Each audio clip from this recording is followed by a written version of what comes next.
Tasmania's growing list of endangered species may soon have another addition. There are more than 600 plant and animal species on Tasmania's threatened register. Tasmania is the last stronghold of the eastern quoll or native cat after it was wiped out on mainland Australia. Now its future here appears uncertain as the population rapidly declines.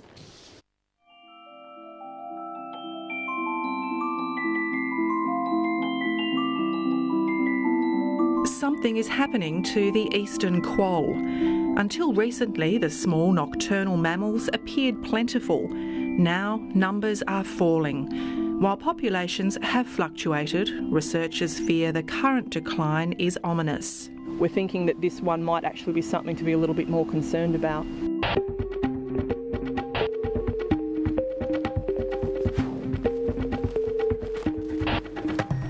BRONWYN FANCOURT is studying a range of locations across Tasmania for her PhD, trying to find out why numbers are dwindling.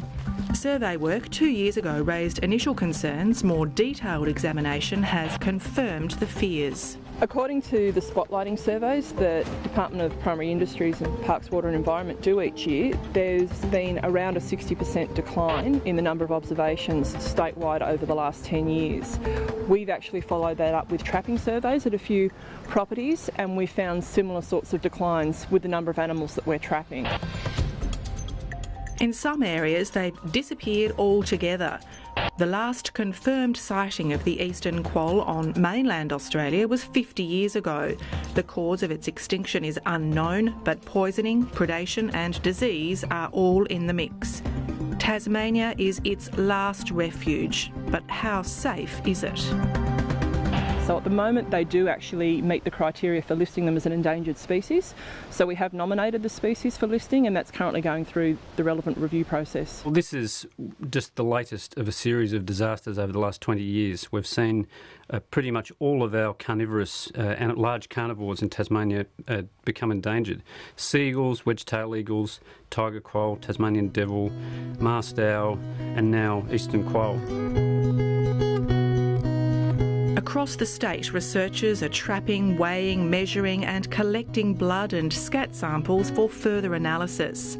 So body conditions are 1.5. This quoll, known as Sassy, was first captured and microchipped last year. She's coming into breeding season and should be in top condition, but has lost weight in the past 2 months. Yeah, a little bit bony. I can feel the ribs. This property in Tasmania's south has held a fairly stable population until now. It's ideal quoll territory, a mixture of agricultural land, bush cover, scrub and hollow logs. It did seem unusual for a stable site that the numbers were declining the way they were, and they weren't showing any signs of recovering when all the juveniles emerged. So this may actually be giving us a clue as to what was causing that decline. Cameras attached to the traps reveal an unwelcome visitor. Oh, it's a cat.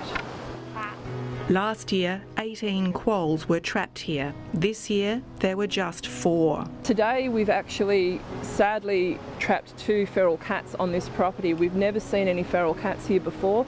We've never trapped any feral cats before.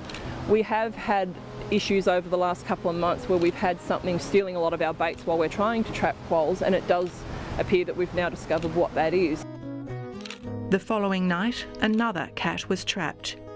There are no houses for kilometres. Ms FANCOURT suspects the animals have been dumped. Some researchers had thought with the number of Tasmanian devils declining because of the facial tumour disease, the quoll population would increase. Not me personally. There's actually another level in between the devils and the eastern quolls, which are these middle-sized predators. So your spotted tail quolls, your feral cats and foxes if they actually establish down here. Adult female quolls weigh slightly less than a kilo. Adult males 2 kilos at their largest, significantly smaller than cats. Feral cats are actually a 3-prong threat because they will eat the eastern quolls. We also have to worry about them competing with eastern quolls because they will eat rats and mice and small invertebrates just like the eastern quolls will, so they're competing for the same food resources. The third threat is from disease, including toxoplasmosis, which is spread from cat faeces. The quolls tested show many have the antibodies for toxo, which means they've been exposed to the disease, but none displayed any symptoms. We haven't found any particular cases where they have actually had a clinical case of a quoll with toxoplasmosis. So it may be that they build up an immune response to it, but they never actually go the next stage where it actually affects them. The other thing could be that maybe it's affecting them that quickly that they're being easily predated and we're not actually seeing signs of sick quolls in the environment.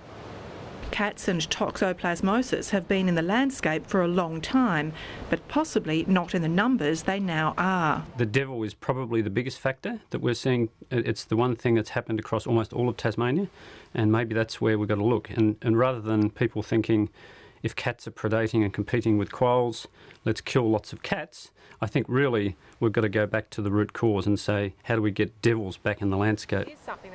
Drought is another theory on the species decline, but researchers would have expected the population to have bounced back by now. But it's been about 2 or 3 years and we haven't really seen any signs of recovery. But with everything else that's happened in Tasmania for the last 10 years, that might actually be stopping them from recovering this time.